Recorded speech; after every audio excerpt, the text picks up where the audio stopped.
Hello everyone, আসসালামু আলাইকুম। সবাইকে সবার কি অবস্থা, কেমন আছেন আপনারা? আপনাদের ঈদ কেমন কাটলো, কার কীরকম?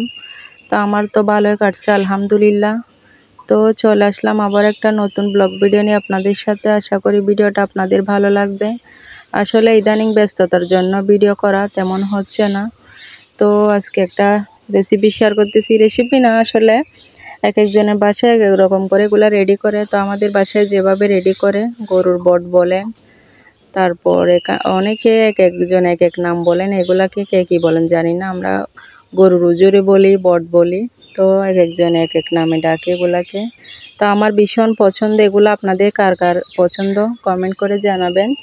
তো বেশি ভালো লাগে এগুলা খেতে, খুব মজার। আসলে এগুলা ক্লিন করতে একটু ঝামেলা লাগে, তবে খেতে অসম্ভব ভালো লাগে। তো আজকে বাসায় রান্না হবে এগুলা। তো সেজন্য সব কিছু দিয়ে ম্যারিনেট করে নিচ্ছে, পেঁয়াজ, আদা, রসুন বাটা এগুলা দিয়ে। আরও এখানে মশলা সব কিছু দিয়ে দিবে, ম্যাজিক মশলা। তো সব কিছু দিয়ে আমার আম্মু একটু ম্যারিনেট করে নিচ্ছে এগুলা, মশলা সব কিছু দিয়ে। এগুলো আসলে সব কিছু দিয়ে ম্যারিনেট করে চুলায় সিদ্ধ বসাবে।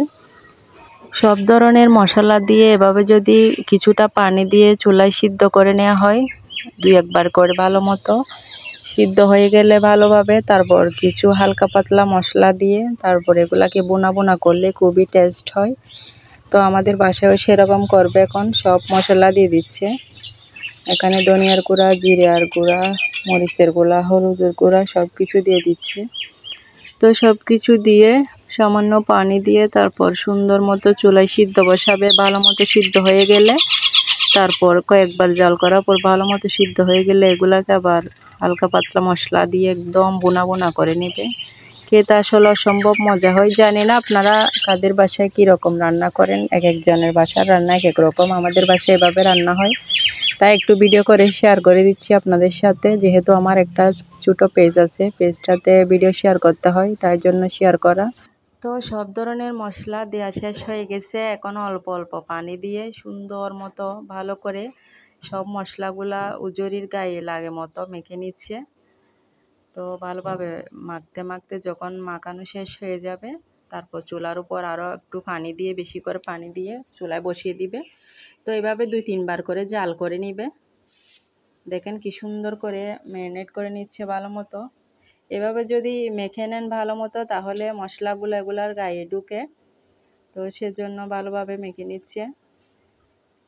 তো দেখতে আসলে মাশাআল্লাহ সুন্দরই লাগতেছে। তো আরও পানি দিয়ে চুলায় বসিয়ে দিবে, ভালোভাবে সিদ্ধ করবে 2-3 জাল করে। তারপর যখন পানিগুলো একদম পুরাটা একদম শুকিয়ে যাবে, তারপর ভুনা ভুনা করে নিবে। তো আপনারাও চাইলে এভাবে করতে পারেন। তো আমার ভিডিওটা এতটুকু, যদি সামান্যটুকু ভালো লেগে থাকে লাইক দিয়ে আমার পাশে থাকবেন।